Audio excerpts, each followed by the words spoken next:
Hi dear student friends, आज हम बात करने जा रहे हैं factor string of mercantilism. Mercantilism की उत्पत्ति के जो रीज़न है उसके बारे में बात करने जा रहे हैं, या तो फिर कोजेस ऑफ मर्केंटिलिज्म भी कह सकते हैं इसको। मर्केंटिलिज्म के कौन से रीज़न है वो भी उसको कह सकते हैं। गुजराती में बात કરીએ તો વાણિજ્યવાદના ઉદ્ભવના કારણો, તો પછી વાણિજ્યવાદની ઉત્પત્તિના કારણો આપણને કહી શકીએ છીએ। તો આપણે વાણિજ્યવાદના ઉદ્ભવના कारणों गया है। तो मर्केंटिलिज्म के शुरू होने के पीछे दो रीज़न जवाबदार है। कुछ रीज़न ऐसे हैं जो उसके करीब के रीज़न हैं, यहाँ के हमने लिखा है कि करीब के रीज़न है, और कुछ रीज़न ऐसे उसके दूर के हैं। जो करीब के रीज़न जो उसके हैं उनको हम डायरेक्ट फैक्टर्स कहेंगे। जो नजीकना कारणों છે એમને આપણે શું કહીશું? પ્રત્યક્ષ પરિબળો, અને દૂરના જે કારણો જે છે એને આપણે પરોક્ષ પરિબળો। जो दूर के रीज़न है उनको क्या बोलेंगे हम? Indirect factors. तो कुछ इनडायरेक्ट फैक्टर्स है जो कौन कौन से हैं। तो पहला तो है रिफॉर्मेशन। रिफॉर्मेशन यानी क्या है? उसको धर्म सुधारना बोलते हैं। पहले पोप जैसा बोलते थे वैसा सब कुछ हो जाता था, लेकिन 16वीं सेंचुरी के आसपास इरेजमस और मार्टिन लूथर नाम के दो राइटर थे। उन्होंने की जो राइटिंग थी उनमें से वो लोगों ने जो रिफॉर्मेशन जो था, जो रिलीजन था उसको चेंज करने की बात की है। और ये सब इंग्लैंड की इंडस्ट्री जो औद्योगिक नीति थी, इंडस्ट्रियलाइजेशन बोलते हैं, उस टाइम पे ये सब हुआ था। और दूसरी बात कि इंग्लैंड में प्रोटेस्टेंट जो पंथ के जो क्रिश्चियन में दो पंथ है, कैथोलिक और प्रोटेस्टेंट। तो प्रोटेस्टेंट पंथ के जो क्रिश्चियन हैं उन्होंने बिजनेस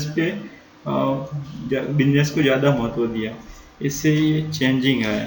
दूसरा इनडायरेक्ट रीज़न है कि रिनाइजेशन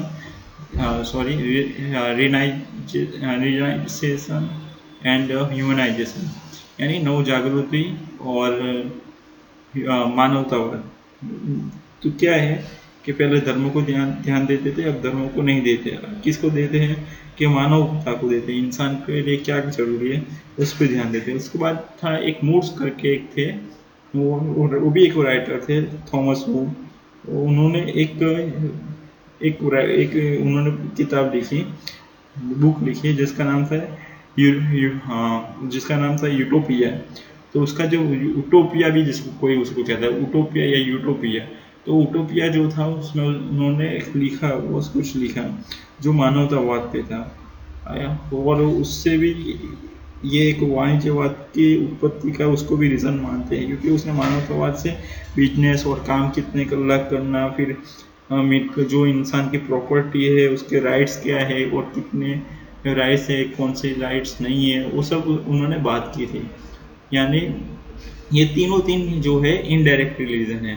उसके बाद कुछ डायरेक्ट रीज़न है, जैसे कि एबंडेंस ऑफ फाइनेंशियल रिसोर्सेज, यानी ज़्यादा से ज़्यादा फाइनेंशियल रिसोर्स खड़े करने के। जो किंग था, जो किंग क्या करता था कि उसको उसके स्टेट का डेवलपमेंट करने का था, यानी राजा है પોતાના રાજ્યનો વિકાસ કરવો હતો, तो એને શું જોઈએ? तो कि उसको क्या चाहिए था? किंग को अपने स्टेट का डेवलपमेंट करने के लिए उसको फाइनेंशियल रिसोर्स चाहिए थे। और वो फाइनेंशियल रिसोर्स किस तरह से मिल सकते थे? तो कहते थे कि वो कुछ करेगा, बिजनेस करेगा या टैक्स डालेगा, और उससे उसको फाइनेंशियल रिसोर्स मिल सकते थे। वो टैक्स डालेगा, लेकिन वो टैक्स कौन भर पाएगा? तो क्या है, जो बिजनेसमैन वर्ग है, जो बिजनेसमैन है, वो सब लोग ही उसका टैक्स भर सकते हैं। ये सबसे बड़ा रीज़न था। फिर दूसरा है विनिमय अर्थकारणों प्रारंभ, the beginning of exchange economy. या विनिमय किसको बोलते हैं हम? एक्सचेंज इकोनॉमी किसको बोलते हैं? कुछ चीज़ के ऑप्शन, कुछ चीज़ दो और उसके सामने कुछ चीज़ दो, उसको हम विनिमय बोलते हैं, बराबर है, एक्सचेंज इकोनॉमी। तो तब उसका स्टार्टिंग हुआ, इसी कारण भी ये वाणिज्यवाद की उत्पत्ति हुई। उसके बाद कौन सा एक और रीज़न है कि नाણાકીય જરૂરિયાતમાં વધારો, इंक्रीजिंग फाइनेंशियल नीड किसको बोलते हैं? कि जो चाहिए ही चाहिए। और फाइनेंशियल नीड किसको बोलते हैं? कि जो पैसे चाहिए या फाइनेंस चाहिए, उसको हम फाइनेंशियल नीड बोलते हैं। ठीक है, तो ये जो राजा जो थे किंग जो थे उनको ज़रूरतें बढ़ गई और उन्होंने फाइनेंशियल ज़रूरतों की डिमांड की, उससे वो भी एक रीज़न है, बराबर। दूसरा एक और है कि जो harmony between king and merchant, यानी जो किंग है और मर्चेंट है वो दोनों के बीच में एक करार हुए, एक पॉलिसी हुई, या फिर उसको वो दोनों के बीच के संबंध अच्छे हुए हैं, क्योंकि वो टैक्स वही लोग भरते थे और वो उससे स्टेट की इकोनॉमी बढ़ती थी। ओके, उसके बाद का एक पॉइंट है राज्यना लश्करी खर्च में વધારો, यानी हिंदी में, इंग्लिश में उसको कहेंगे increasing in state military cost. अब दूसरे देश पे चढ़ाई ना कर दें, इसलिए राजा क्या करता था, तो क्या उसकी जो मिलिट्री थी उसको ज़्यादा करते जा रहा था और उसको अपने स्टेट की, उसके अपने देश की रक्षा तो करनी ही पड़ेगी, इसलिए वो करता जा रहा था। तो ये एक रीज़न था कि जिससे वो बिजनेस बढ़ा और टैक्स, स्टेट को टैक्स की ज़्यादा जरूरत है, तो जिससे बिजनेस बढ़ा और वाणिज्यवाद की उत्पत्ति हुई। ये टोटल 8 रीज़न है, 3 है इनडायरेक्टली है, बाकी के 5 डायरेक्टली है। इसके डिस्कशन गुजराती में मैंने लिखा है, बराबर, आप देख सकते हो उसको।